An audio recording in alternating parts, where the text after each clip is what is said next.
Amigas y amigos de Canal Universitario, tengan ustedes muy buenos días.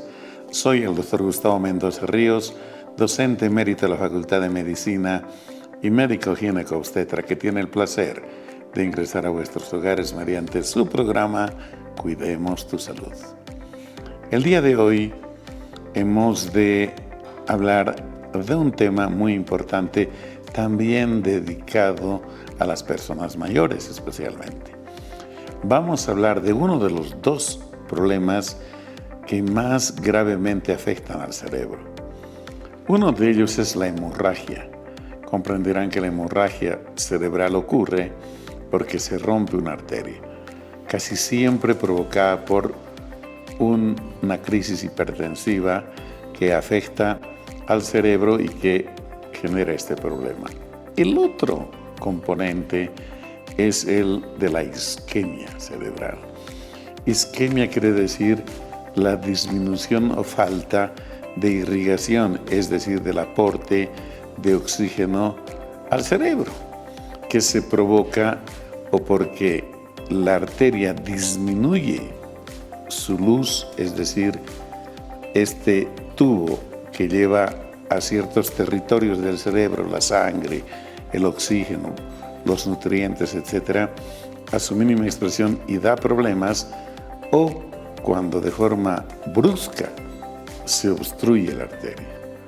Esto ocurre porque generalmente en los grandes vasos, en las grandes arterias, se producen trombos, que son como coágulos que van disminuyendo en la luz del tubo, y de estos puede desprenderse eventualmente un pequeño trozo y obstruir una pequeña arteria o una gran arteria, y va a provocar problemas en el cerebro.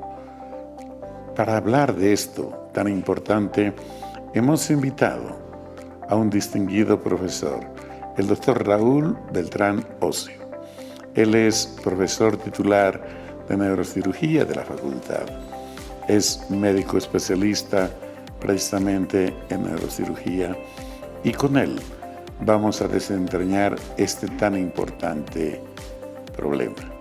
Él nos va a hacer algunas recomendaciones y seguramente nos va a orientar para poder actuar de forma inmediata cuando la persona, el familiar, esté sufriendo posiblemente de alguno de estos dos problemas. Pero antes de entrar en tema, solo un minuto de reflexión. Distinguidos amigos, realmente la población está viviendo de una forma preocupante el estrés, la angustia, la desesperación cotidianamente. Es que no es posible que un grupículo de personas puedan generar tanto daño a la gente. Está visto que no hay ninguna justificación, absolutamente ninguna, para que las cosas se encarezcan, para que la gente la pase mal, para que definitivamente se quiera decir que hay una razón altruista para provocar aquello. Creo que no es posible. No es posible tratar así a la gente. Todos somos bolivianos, todos tenemos derecho de vivir en este territorio, y no es posible que un grupículo genere semejante caos. Dios quiera que esto se resuelva pronto. Voy a evitar adjetivizar, voy a evitar entrar en otros campos, porque la población, que es sumamente inteligente, sabe perfectamente lo que está sucediendo. Dicho esto, amigos, permítanme ir al sector La Facultad de Medicina Informa.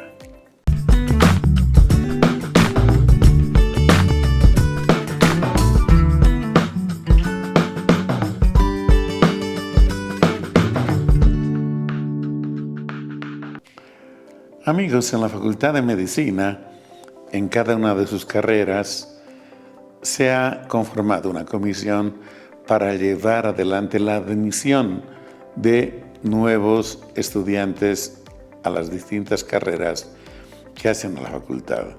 Se conformó pues la comisión para que se encargue de hacer las pruebas de suficiencia para el ingreso a la facultad. Este es un momento muy importante y, por supuesto, nuestras autoridades están muy comprometidas con el proceso que próximamente hemos de vivir. Veamos la nota, por favor. La Facultad de Medicina, Enfermería, Nutrición y Tecnología Médica está en pleno proceso de incorporación de nuevos estudiantes para la gestión 2025. La oferta académica de esta unidad tiene 4 carreras: Medicina, Enfermería, Nutrición, Tecnología Médica, con sus 3 menciones: Fisioterapia y Kinesiología, Bioimagenología y Laboratorio Clínico, además de los programas de Terapia Ocupacional y Fonoaudiología. Para ello, trabaja intensamente en la organización de la prueba de suficiencia académica. La misma se tomará, en el caso de la carrera de Medicina, el primer parcial por el 50% de la puntuación el 23 de noviembre y el segundo el 7 de diciembre. Para el resto de las carreras y programas el 22 de noviembre y el 6 de diciembre. Las materias son química, física, matemática, biología y lenguaje. Las autoridades facultativas han informado de estos y otros aspectos. Queremos hacer conocer a la población de que a partir de lo que es el 14 de octubre hasta el 8 de noviembre se están realizando las inscripciones para los nuevos postulantes que deseen estar en la mejor casa de estudios. Estamos indicando a la población de que el postulante nacional tendrá que erogar un monto de 850 bolivianos para la inscripción y los postulantes del extranjero 4.000 bolivianos. La fecha de los exámenes se les hace conocer a la población que está optando para entrar a nuestra casa de estudios. Es el 22 de noviembre, va a ser para carreras varias, vale decir, carrera de enfermería, nutrición y dietética, tecnología médica, con fisioterapia y kinesiología y laboratorio clínico, y bioimagenología, y el programa de terapia ocupacional y programa de fonoaudiología. El día viernes 22 de noviembre va a ser el examen para carreras varias y el sábado 23 de noviembre va a ser para la carrera de medicina. Lo propio, el segundo parcial, que se juegan los otros 50% de nota, va a ser el día viernes 6 de diciembre para carreras varias y el día sábado 7 de diciembre para la carrera de medicina. La Facultad de Medicina es una facultad con prestigio de hace muchos años, donde demostramos la calidad de enseñanza en el área de salud. Contamos con buenos y excelentes profesionales en el ámbito de salud en cada una de las materias de la facultad. Por lo tanto, creemos que esta es la gran oportunidad que cada uno de ustedes, estudiantes, bachilleres, tiene en permitirse llegar a las aulas de la carrera de medicina y la facultad de medicina. Es importante dar la confianza a nuestros postulantes y en ese marco remarcar que el control y transparencia en el proceso de admisión será estricto. Esto para evitar cualquier irregularidad o comentarios que a veces no son muy fundamentados, pero reitero, lo que más estamos velando, como siempre, es de que exista el adecuado control y transparencia en este proceso.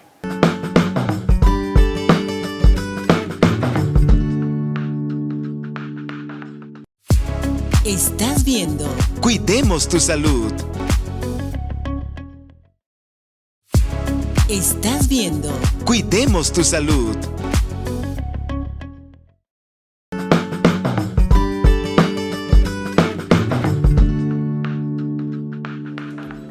Distinguidos amigos, como lo habíamos señalado precedentemente, está con nosotros nuestro invitado de hoy, el profesor Dr. Raúl Beltrán Ocio. Él es un profesional médico cirujano especializado en neurocirugía. Lo dijimos, es profesor emérito de la Facultad de Medicina. Y con él hemos de tener el placer de conversar sobre uno de los más grandes problemas que sufre el ser humano, especialmente cuando atraviesa la quinta década de su vida. El del accidente cerebrovascular, que básicamente tiene dos posibilidades, las que hemos de conversar enseguida. Hemos de decir que en un caso puede haber hemorragia, porque se rompe un vaso, o en otro caso pudiera haber una obstrucción del vaso por un coágulo, por un trombo, y va a dar otro cuadro dramático que el profesor Beltrán nos va a enseñar. Antes de hablar del tema, permíteme saludarle y presentarles a nuestro invitado. Raúl, buen día, gracias por estar con nosotros. Muchas gracias, Gustavo, gracias nuevamente por la invitación. Siempre es un placer poder estar acá y es más placentero poder informar a la población sobre este problema de las arterias que dañan al cerebro. Muchas gracias nuevamente. Amigos, el profesor Beltrán nos dio pie para hacer una básica introducción. Cuando se hablan de problemas cerebrovasculares, accidentes generalmente se los llama, la gente, los especialistas, suelen pensar en dos grandes cosas por su frecuencia, no en las únicas. Y dicen, o este problema puede ser un problema de hemorragia dentro de la caja que cubre nuestro cerebro y sus estructuras, o se trata de una obstrucción de una arteria que está privándole de circulación al tejido que irrigaba, o sea, que alimentaba, que oxigenaba. Obviamente, enseguida hacen todo un estudio, primero clínico, y posteriormente recurren a otros estudios imagenológicos generalmente para definir y tratar el tema. Nosotros nos vamos a dedicar a hablar fundamentalmente de la obstrucción, pero creo que es muy importante aprovechar la presencia de nuestro invitado para que nos pueda indicar lo que este momento están pensando ustedes. Raúl, este evento suele ser un evento brusco en ambos casos, en un caso a lo mejor más dramático que en el otro. ¿Cómo es la expresión más importante clínica de una hemorragia intracraneal? Bien, bueno, la introducción la has dado muy claramente. Creo que valdría la pena enfatizar en lo siguiente. El cerebro está lleno de arterias que le llevan sangre al cerebro para que el cerebro pueda funcionar y pueda vivir. En líneas generales, el cerebro puede sufrir dos tipos de afecciones de tipo de daño arterial. Una de las causas es que una arteria se rompa, y cuando se rompe una arteria se produce una hemorragia. Correcto. Una hemorragia cerebral. Y esto es bastante dramático porque la hemorragia cerebral se manifiesta de inicio, apenas hay el sangrado, por un dolor de cabeza súbito y muy intenso. Y la gente que ha podido sufrir esto nos cuenta que es como si hubiesen recibido una pedrada en la cabeza. O sea, lo básico para esto, y esto es lo que valdría la pena comunicar a la población que nos está viendo, que la aparición de una cefalea, de un dolor de cabeza súbito en la cabeza sin que haya habido un golpe en la cabeza, es sinónimo o es algo para pensar inmediatamente que sangró el cerebro, que es lo más importante y eso es determinante. Por supuesto que pueden haber otras causas, pero lo más importante, eso está acá. Por el otro lado, la otra afección que pueden tener las arterias del cerebro es que se tapen las arterias por alguna razón, que ya lo vamos a ir analizando, y esto nos va a dar una situación distinta, porque cuando se tapa una arteria del cerebro no hay un dolor de cabeza súbito e intenso. Y esa es la gran diferencia que uno tiene que tener. ¿Cómo se va a manifestar esto de que se tapó una arteria? A través de que aparece una alteración en el campo neurológico, y esa alteración puede ser muy amplia. Puede venir un mareo, puede venir pérdida de la memoria, que es lo más frecuente que vemos, o puede venir una cosa que uno súbitamente no pueda ver, no pueda hablar, no pueda mover una pierna. Yo creo que eso es muy importante para que la gente pueda considerar esto, y lo importante de este mensaje sería que la gente, el familiar que ha asistido o que ha presenciado ese suceso en la casa, en la escuela, donde fuese, pueda pensar que ha ocurrido lo uno, que sea un sangrado por un dolor de cabeza, o en su defecto que haya habido otra disminución de la función del cerebro y que se hace pensar que podría ser una parte de que no está siendo irrigada por sangre. Correcto. Esta obstrucción obviamente generalmente está provocada por un trombo, por un obstáculo, casi siempre de origen sanguíneo, que va a afectar el área que estaba irrigando esa arteria. Así es. Por eso es diversa, digamos, la clínica, ¿verdad? Depende del área que estaba esa arteria nutriendo, claro, y que ha sido súbitamente obstruida. Nos vamos a quedar entonces, Raúl, a hablar de este último evento, es decir, de la obstrucción de la arteria. Perfecto. En otra ocasión nos vamos a dedicar a la hemorragia y todo lo que se debe hacer. Has dicho algo muy importante. De pronto la gente no puede hablar o ve de forma distinta, borroso, no ve por un ojo, o eventualmente, has dicho también excelentemente, empieza a tener problemas de memoria y no puede a veces ni caminar, ni levantar un brazo, en fin, son diversas las manifestaciones que nos da la clínica y eso nos está diciendo que parte del cerebro posiblemente sea afectado. Claro. Esta patología, este problema, tiene que ver mucho con la edad, ¿verdad? Así es. ¿A qué edad generalmente, sin excluir al resto de la población, pero frecuentemente aparecen estos problemas? Bien, yo creo que acá es muy importante dar un par de ideas, inclusive de datos que son de suma importancia. Este problema que estamos tratando ahora de las afecciones de las arterias del cerebro, sea uno el de la hemorragia, el del sangrado, y el otro que lo vamos a tratar con un poquito más de detenimiento, es lo que se llama la isquemia cerebral. Isquemia quiere decir que no está llegando sangre al cerebro. Correcto. En líneas generales, y para tener una idea un poquito más clara y tener una mayor conciencia sobre esto, debo indicar que el cerebro necesita permanentemente 3/4 de litro de sangre por minuto. Sea de noche, esté jugando fútbol, esté jugando cartas, esté cocinando. Eso es permanente.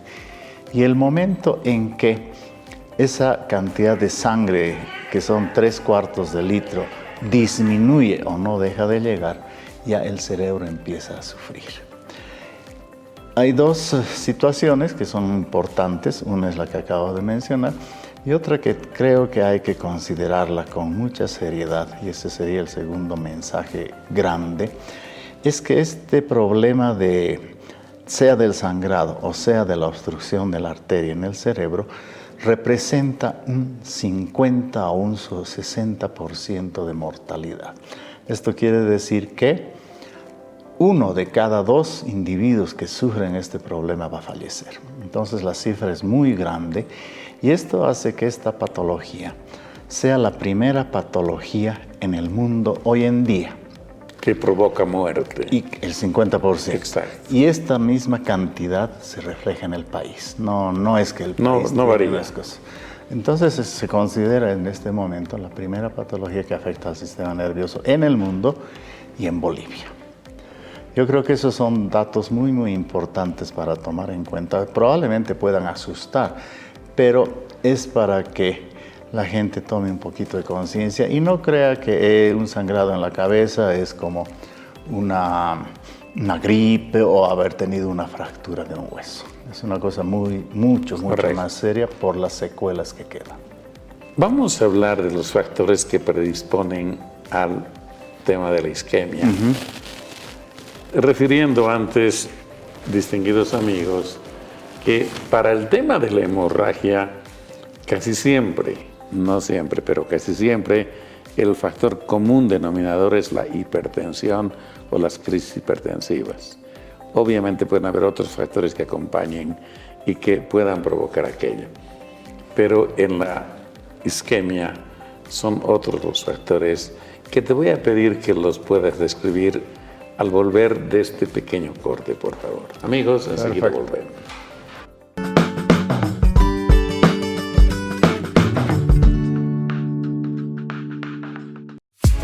Estás viendo Cuidemos tu Salud. Estás viendo Cuidemos tu Salud.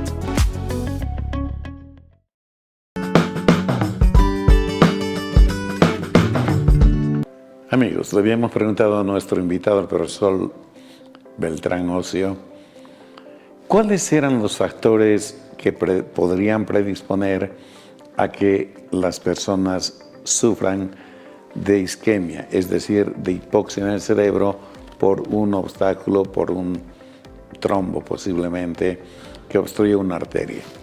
Raúl.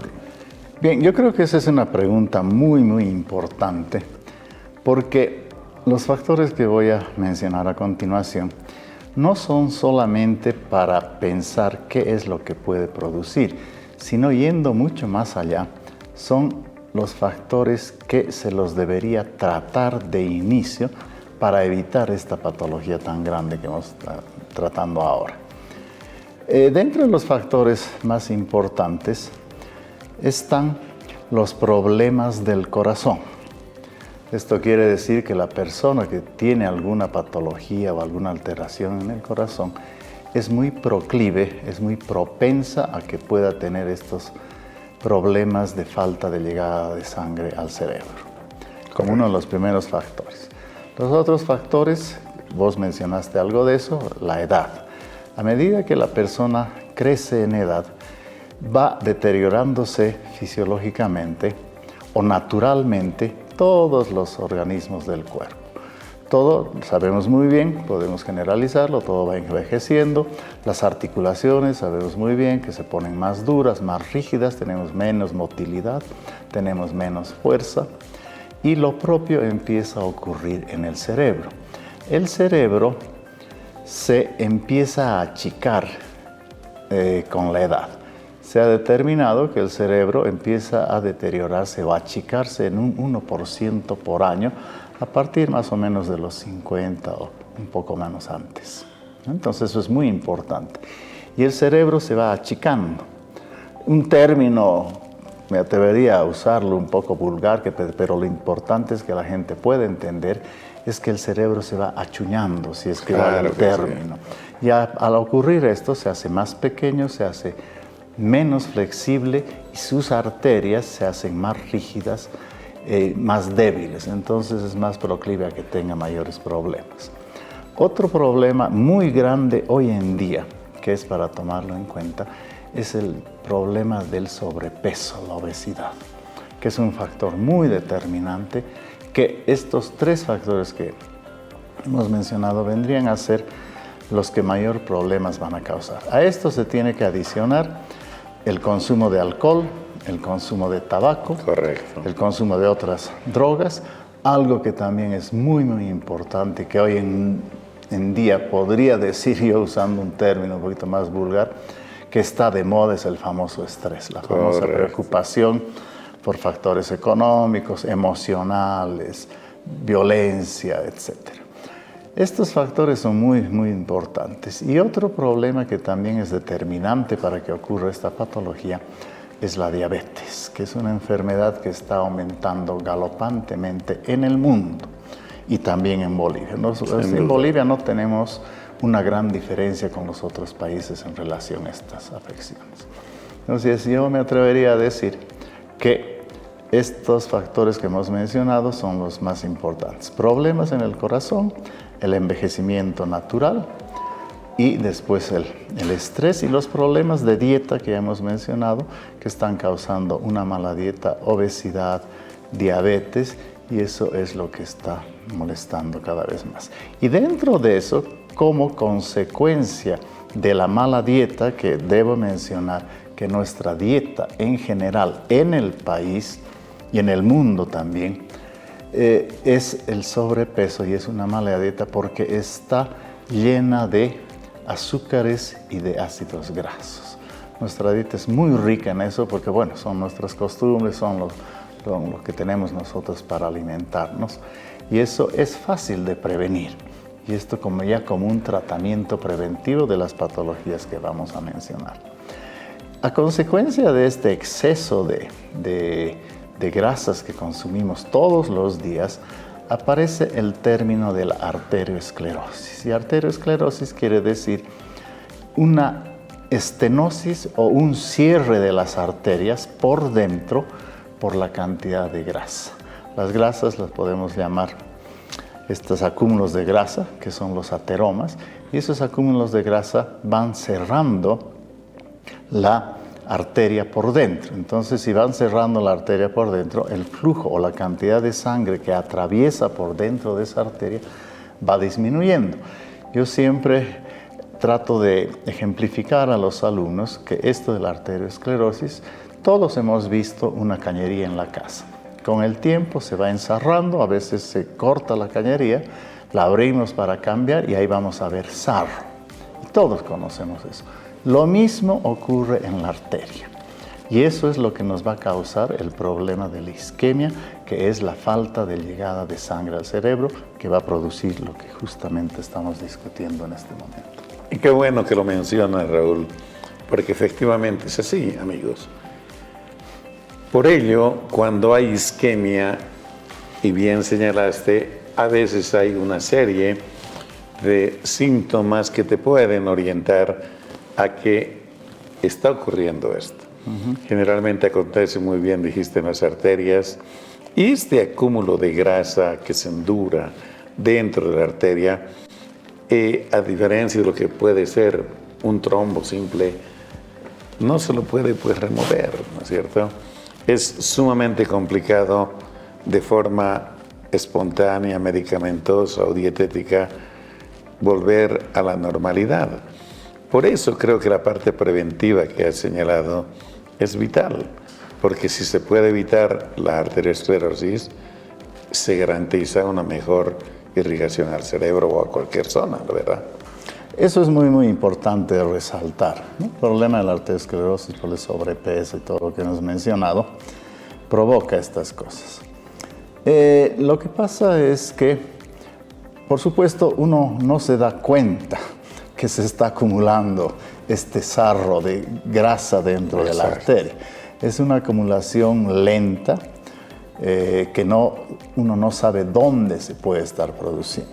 Y en el caso que nos atañe a nosotros, lo que estamos discutiendo ahora, el problema está en que estas placas de ateroma, estos acúmulos de grasa, que se los ve muy bien cuando se corta la arteria, son unos acúmulos amarillos, ¿no? Se los nota muy bien. Y el problema de esto es que con el tiempo se van endureciendo. Exacto. No es fluido. Entonces es como tener una piedra dentro, y entonces la sangre que choca ahí, bueno, se altera. Y eso es muy importante porque la sospecha es muy importante, y esta sospecha de que uno podría estar acumulando eso está dada por algo que es muy fácil, que es si yo fumo o tomo alcohol o hago el consumo de algunas otras sustancias, soy muy proclive a eso. No es una regla que esto consumo y esto sale, pero por las estadísticas mundiales y todo, una persona es más proclive a sufrir esto, y con las consecuencias que van a ser que va a llegar menos sangre. Entonces, por eso yo hago hincapié en que estos factores que hemos analizado de la cantidad excesiva de grasa se los puede controlar, y se los puede controlar en una forma muy fácil de inicio, preventiva, y esa es la figura en que vamos a hacer el tratamiento definitivo de esta enfermedad. Entonces, esas acumulaciones son las que nos van a molestar y se va a ir produciendo eso. Y el problema acá es que una persona no se da cuenta que está acumulando eso dentro. Se va a dar cuenta cuando ya la oclusión o la obstrucción de una de las arterias del cerebro ocurra por estas dos patologías, y apenas deja de llegar sangre a esa parte del cerebro, ese cerebro deja de funcionar.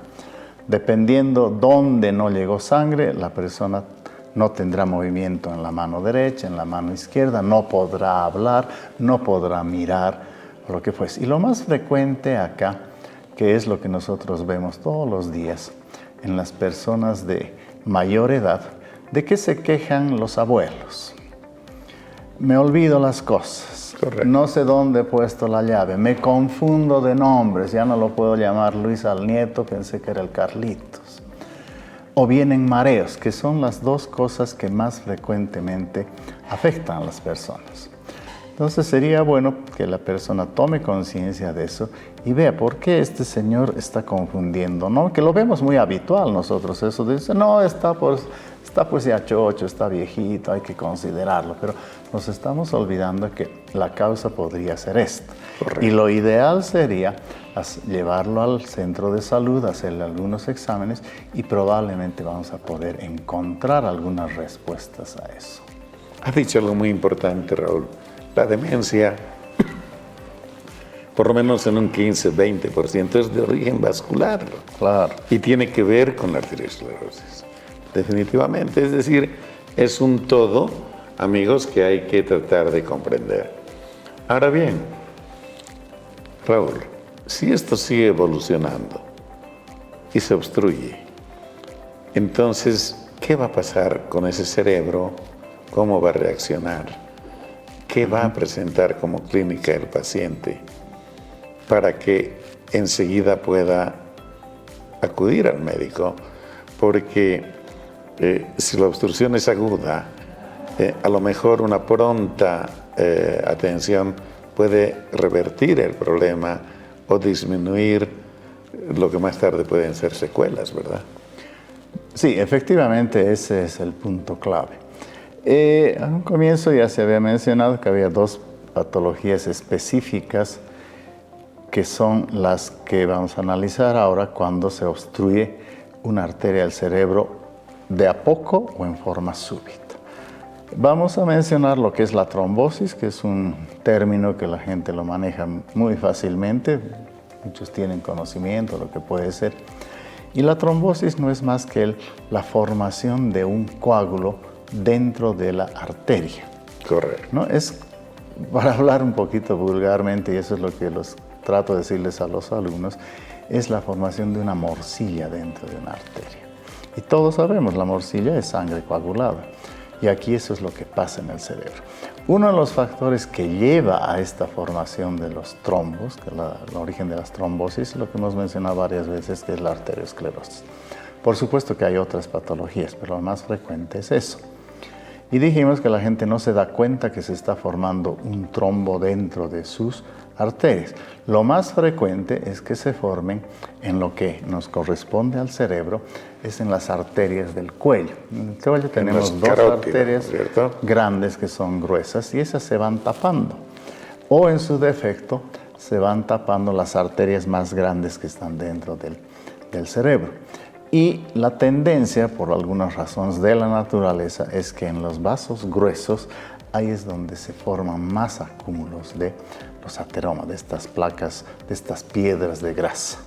Y por supuesto es fácil imaginar que mientras más grande es una arteria, más gruesa, y se va tapando, el problema va a ser mucho más grande.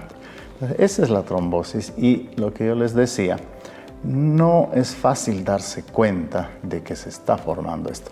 Uno de los pilares, digamos, uno de los principales o más mínimos problemas es lo que hemos mencionado. La disminución de la memoria y los mareos, que es lo más frecuente. Y ahí es eso, cuando nosotros encontremos eso en una persona mayor, sea la persona o sean los familiares, tienen ya que pensar que podría haber la posibilidad de que se esté empezando a tapar alguna arteria acá en el cuello o una arteria grande acá arriba. Lo ideal sería no dejar pasar eso y llevar al paciente por su cuenta o con ayuda de sus familiares para que el médico lo pueda valorar, haga algunos exámenes y podamos determinar si se está formando eso, porque hoy en día contamos con excelentes medios de diagnóstico para determinar si se está formando ese coágulo en algún lugar del cerebro. Correcto. Entonces, enseguida, en nuestro siguiente sector, yo te voy a pedir que nos hables un poquito de la clínica de la obstrucción aguda y del pronóstico, porque esta es la parte vital, ¿no es cierto? Cuanto más se demore en resolver o atender el caso, son peores las consecuencias. Claro, exactamente. Entonces, creo que ese mensaje es muy importante porque siempre pretendemos minimizar la cosa. Hay un dolor intenso de cabeza, ya va a pasar, que tome una aspirina, que tome tal cosa, ¿no es cierto? En este caso, sí, ya se olvida, sí, pero después recuerda, hay que dejarlo más, está mayorcito. Claro. Hay formas de solapar las cosas que no es correcto, porque esto evoluciona. No solo ello, amigos. Yo comentaba con el profesor Beltrán que en las señoras, por ejemplo, pasados los 50 años, de hecho, después del advenimiento de la menopausia, los problemas cardio y cerebrovasculares se disparan exponencialmente. Claro. Antes de eso, las señoras realmente eran saludables. Llega ese momento e igualan a los hombres. Claro, porque se decía, este es un problema de hombres, ¿no? Pero pasados los 60, igual en ambos sexos. Amigos, estamos hablando de un problema sumamente grave e importante que a cualquier ser humano le puede pasar, el de la isquemia cerebral. Isquemia que puede ser, como dijo el profesor Beltrán, paulatinamente disminuyendo la luz de la arteria, o en su caso también puede acontecer de que de este trombo se desprenda un pequeño coágulo y obstruya bruscamente la arteria. El profesor Beltrán dijo, se afectará la zona que ya no se está irrigando, que ya no se está oxigenando, y la clínica será la que corresponda. Raúl, pero hasta ahí todo está comprendido. Decía yo, si no se actúa rápidamente, es posible que la evolución sea seria, grave, pueda inclusive dejar secuelas permanentes y hasta la muerte. Entonces, ¿cómo hay que actuar? La gente dice la hora de oro, 2, 3 horas de oro. Oriéntanos, por favor. Bien, el problema acá está en que podamos tener la capacidad de determinar o darnos cuenta, sea personalmente como paciente o sea como familia, que está empezando a producirse un tipo de este problema. Habíamos mencionado, lo más frecuente son los mareos, las pérdidas de memoria, etc. Hasta ahí podríamos más o menos controlar y es lo que hacemos, no nos preocupamos mucho, dejamos pasar y si las cosas avanzan ya podemos sufrir las mayores consecuencias. Acá ya habíamos mencionado, volvemos a repetir, la trombosis es la formación de un coágulo dentro de la arteria que va creciendo de a poco. Lamentablemente no podemos darnos cuenta hasta muy avanzado el cuadro que ya empieza a producir alguna alteración neurológica. La otra circunstancia, la otra instancia que produce esta isquemia, este problema de falta de llegada al cerebro, es la embolia. Y todos estamos muy familiares con la embolia. Dicen, sí, le ha dado una embolia. ¿Y qué es la embolia? La embolia no es más que la formación de un pequeño coágulo de sangre que en vez de ser estático, como era lo de la trombosis, este coágulo viaja con la corriente de sangre. Entonces viaja y llega un momento en que el coágulo tiene un mayor tamaño de la arteria que está llevando sangre corrientemente al cerebro. Entonces se atasca en ese lugar y a partir de ese momento, ese lugar del cerebro que ya no está recibiendo sangre empieza a morir. Y ese es el instante donde aparece la clínica, que la clínica va a ser muy variada, dependiendo si no llegó a este lugar, la persona deja de hablar. Si no llegó al ojo, deja de mirar. O si no llegó a la parte que maneja la mano, tiene una parálisis. Esa es la parte más crítica y esa es la embolia. La embolia es una cosa súbita. Y había mencionado a un comienzo que una de las principales patologías para que se produzca una embolia es el problema de las afecciones del corazón. Entonces, tener un corazón grande o tener un corazón insuficiente o tener un corazón con alteraciones en las válvulas, eso es muy proclive para que se formen pequeños coagulitos porque el corazón no está funcionando muy bien y esos coagulitos salgan y se depositen en el cerebro y nos den una clínica que es súbita, que es inmediata. ¿Cuál es el mayor riesgo de esto? Que a partir de donde se tapó la arteria por ese embolito, por ese pedacito de sangre que está viajando, ese cerebro empieza a morir y la secuela o la consecuencia va a ser que esa parte del cerebro nunca más va a poder volver a reaccionar y va a tener una muerte definitiva. Mientras más grande sea la parte del cerebro que no recibe sangre, por supuesto que es fácil imaginar que los problemas van a ser muchísimo mayores. Entonces, lo que tenemos que hacer acá, ya hemos mencionado, considerar cuáles son los problemas que nos pueden, los de mayor riesgo, los factores de mayor riesgo que nos pueden llevar a estos dos tipos de patología, la trombosis o la embolia, como ser el alcohol, otras enfermedades, problemas del corazón, la mala dieta, etcétera, que esa es la base para evitar que ocurran estos problemas. Si ya se ha dado la clínica, ya se ha dado el déficit neurológico, ya no funciona una parte del cerebro y nos hemos dado cuenta porque ya no mueve la mano, acá lo más importante es acudir a un centro hospitalario lo más antes posible. Ya se mencionó lo de las horas oro. Este término nosotros lo denominamos a nivel internacional las 3 horas de oro. ¿Qué quiere decir esto? Que el cerebro tiene un chance para poder recuperar posterior a lo que no recibió sangre unas 3 horas. Si nosotros actuásemos para evitar que ese cerebro empiece a morir, nos da unas 3 horas más o menos para que podamos hacer un tratamiento. Así evitaríamos que el cerebro tenga una muerte definitiva. Que mientras más grande sea el daño en el cerebro, por supuesto es fácil imaginar que el paciente va a tener mayor daño y puede llegar a la muerte. Recuerden que al principio de esta exposición les indiqué que el porcentaje de mortalidad era muy alto. Hemos hablado del 50%. No hay ninguna otra patología que afecte al organismo que tenga una mortalidad tan grande. 1 de cada 2 puede fallecer en esto y eso es muchísimo. ¿Y esto qué conlleva? Conlleva problemas económicos, problemas sociales, problemas familiares. Correcto. Y una serie de aspectos que son muy difíciles de poder sobrellevar. De acuerdo. Y si quedan secuelados, Raúl, son secuelas que de por vida prácticamente quedan porque no se las puede superar, sino mínimamente. Y creo que esto también es importante señalar. Ya casi el tiempo se nos ha ido, Raúl.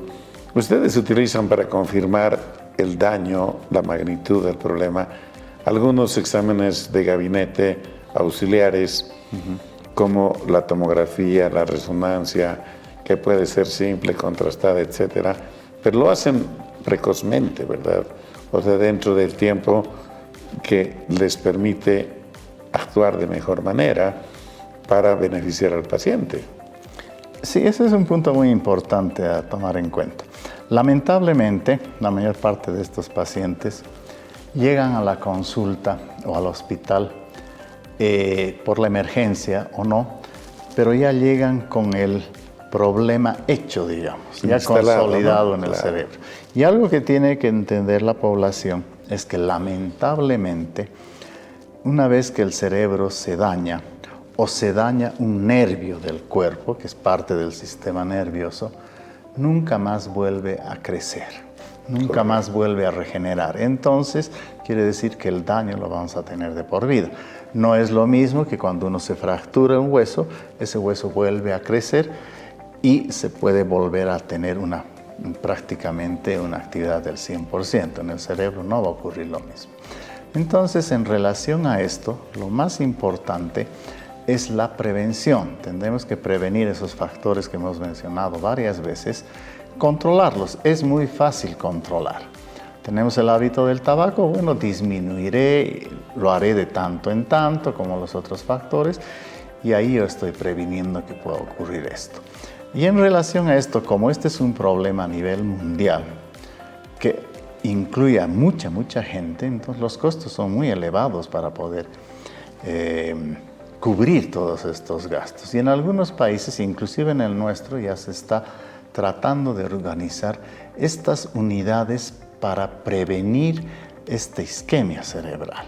Entonces se está dando educación a la gente y ojalá que este mensaje que estoy refiriendo hoy día pueda un poquito ayudar a la gente que apenas vea que el vecino, que el esposo o el abuelo, lo que fuese, está empezando un poquito a fallar, digamos, neurológicamente, la obligación sería llevar al paciente a un médico para que se hagan los exámenes. Ya se han mencionado, hay muy buenos exámenes hoy en día que se pueden realizar acá en el país. Son exámenes que se pueden hacer rápidamente y eso nos da lugar a, digamos, darnos cuenta que ya se esté formando un coágulo acá en el cuello y yo ya voy a poder tomar las medidas para evitar que eso siga creciendo o en su defecto que no se produzca una embolia. Y estas unidades están dando un buen resultado en los otros países donde digamos que una familia está cenando y que el papá empieza a hablar un poquito raro o que su ojo se le empieza a cerrar o que tiene un temblor. Son cosas pequeñas, no es nada definitivo, pero la gente se puede dar cuenta de eso e inmediatamente llama a algunos centros donde dice esto está ocurriendo. Una de las cosas que pasa es que inmediatamente llega una ambulancia a ese lugar lo más antes posible para poderlo llevar al señor a estos lugares. Y otros lugares inclusive están apareciendo los drones que son muy fáciles de manipular, que llegan hasta la casa y le indican al familiar que haga algunas cosas para prevenir eso hasta que llegue la ambulancia y pueda llevarlo al paciente a un centro. Y llegaríamos ahí a estas 3 horas oro que hemos hablado, que nos ayudarían a poder darle un poco más de chance al cerebro, no tal vez para que recupere al 100%, pero por lo menos vamos a evitar que avance más y por supuesto las consecuencias van a ser mucho menores. Gracias, Raúl. Amigos, creo que el mensaje fue absolutamente claro. Estos factores que señaló el doctor Beltrán los debemos tomar en cuenta porque son evitables, se pueden controlar. Por ejemplo, si uno está con sobrepeso, haciendo lo que hemos dicho tantas veces, el síndrome metabólico con hipertensión y diabetes, se puede controlar. Si uno está obeso, puede bajar de peso. Si uno fuma, tiene que dejar de hacerlo. Lo propio con el consumo de alcohol y otras drogas. Mejorar la calidad de vida mejora indudablemente y previene estos problemas que son muy serios porque el cerebro es uno solo, sus arterias tienen la particularidad de irrigar ciertas zonas y otras de otro lugar no necesariamente compensan. En fin, es un órgano pues comandante de todo nuestro cuerpo y por eso mismo, amigos, hay que cuidarlo. Raúl, el tiempo se nos fue. Yo quiero agradecerte por la brillante cooperación y exposición que haces con nosotros y para la gente. De hecho, has dicho algo muy importante, es la facultad que intenta decirle mensajes claros a la población, fundamentalmente para prevenir la enfermedad y en su caso para tratarla lo más precozmente posible.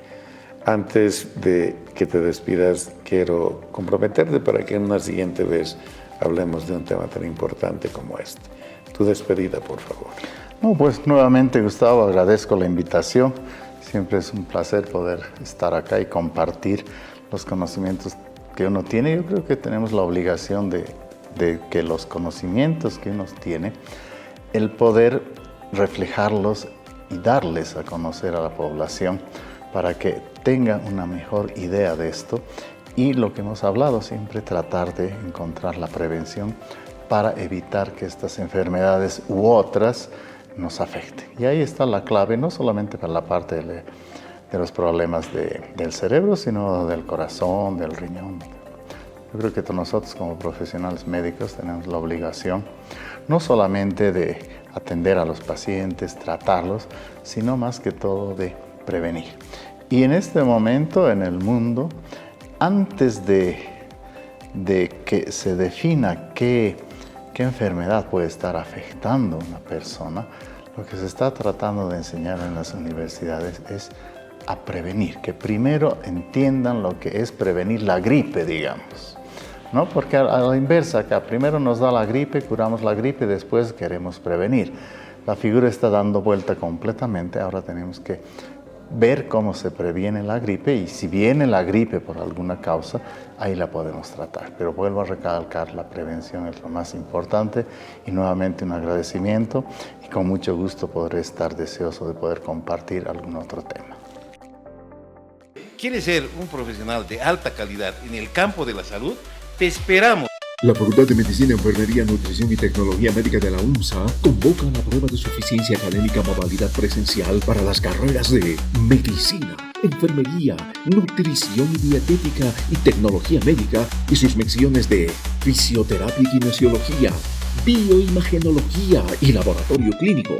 También para los programas de Terapia Ocupacional y Fonoaudiología. Las asignaturas a evaluar serán Química, Física, Matemática, Biología y Lenguaje.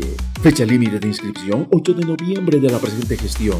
Informes. Dirección de Admisión Facultativa, tercer piso de la Facultad de Medicina, Avenida Saavedra, Miraflores. Teléfono 261-2345. Página web de la Facultad de Medicina o al WhatsApp y Telegram 78 79 64 42.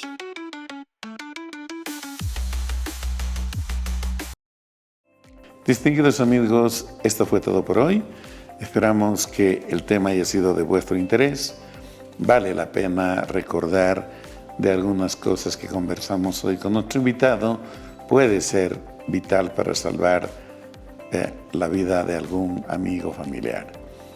Deseamos sinceramente que tengan un lindo fin de semana. Quieran a la familia. Hoy más que nunca. Hoy que todos están sometidos a un grado importante de sufrimiento que afecta pues la salud de las personas, solo la familia puede mitigar parcialmente al menos estos hechos. Esperamos que mañana sea mejor y que este país, el nuestro, tenga mejores días. Se merece la gente. Tenemos condiciones. Hay que superar los obstáculos. Tenemos que ser felices. Y debemos esforzarnos si es necesario para ello. Amigos, un abrazo, lindo fin de semana y hasta la próxima.